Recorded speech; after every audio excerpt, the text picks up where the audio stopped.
Standing proudly on the east side of Manhattan, right at the bustling intersection of 42nd Street and Lexington Avenue, the Chrysler Building commands attention.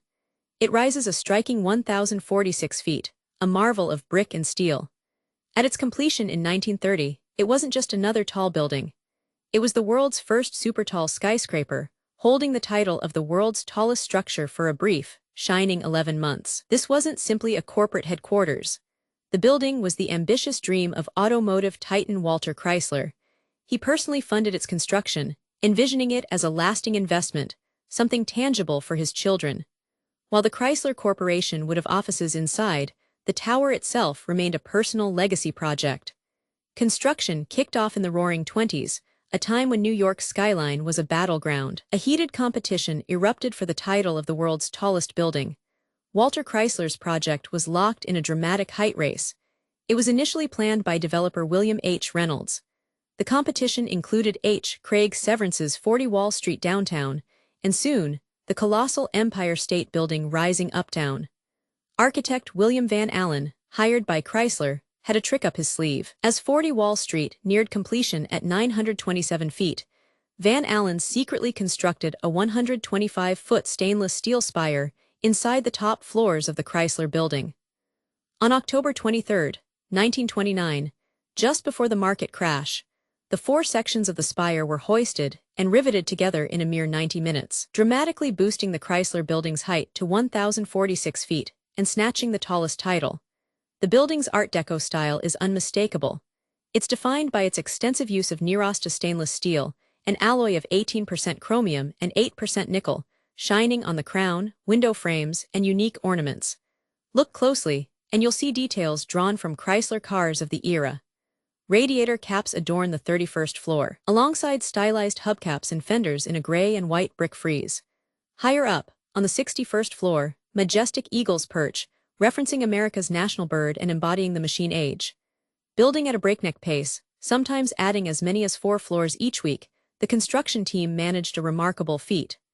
Despite the height and speed, not a single worker died during the skyscraper's steel frame erection, an achievement Walter Chrysler proudly highlighted. Over 3.8 million bricks were laid for the walls, creating a structure that was both elegant and robust. Step inside the triangular lobby, and you're immersed in Art Deco luxury. Walls gleam with huge slabs of African red granite. Sienna travertine floors guide your path, marked by bands of yellow stone. Edward Trumbull's enormous ceiling mural is called *Transport and Human Endeavor*. It pays homage to aviation and industry. The mural uses sweeping ochre and gold tones, depicting everything from silver planes to incandescent steel furnaces.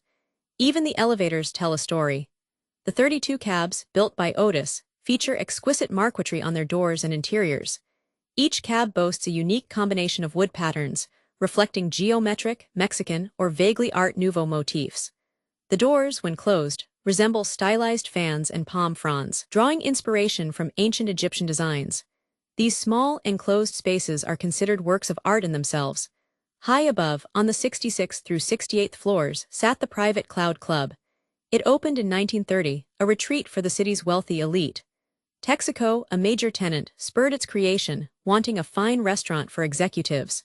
The club blended styles, featuring a Tudor foyer, an Old English grill, and a futuristic main dining room with granite columns and etched glass. Walter Chrysler and Texaco even had private dining rooms up there.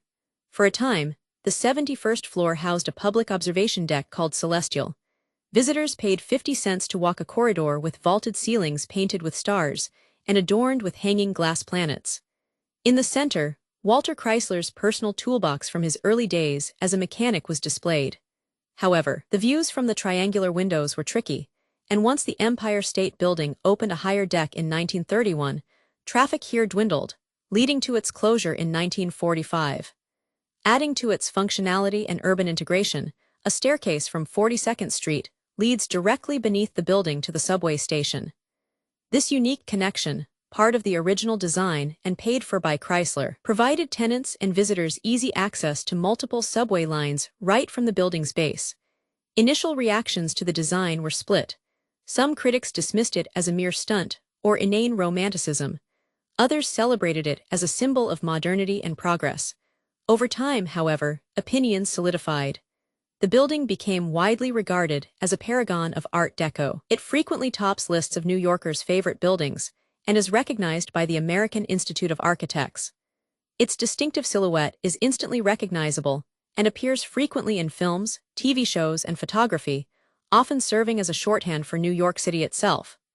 From cameo appearances in King Kong and Independence Day to being featured in Q the Winged Serpent and Men in Black 3, the building is a constant presence. Margaret Bourke-White's famous photo, taken while sitting on one of the 61st floor eagles, cemented its place in visual history.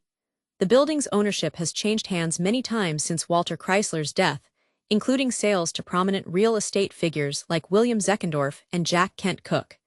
It has faced foreclosure and undergone significant renovations over the decades. Notably, the land lease with the Cooper Union, which owned the original plot, has been a constant factor, requiring significant annual payments. Today, the building faces new challenges. It was acquired at a steep discount in 2019 by Abai Rosen's RFR Holding and Cigna Group. It currently navigates a difficult ground lease situation with Cooper Union. Reports surface of maintenance issues and tenant complaints.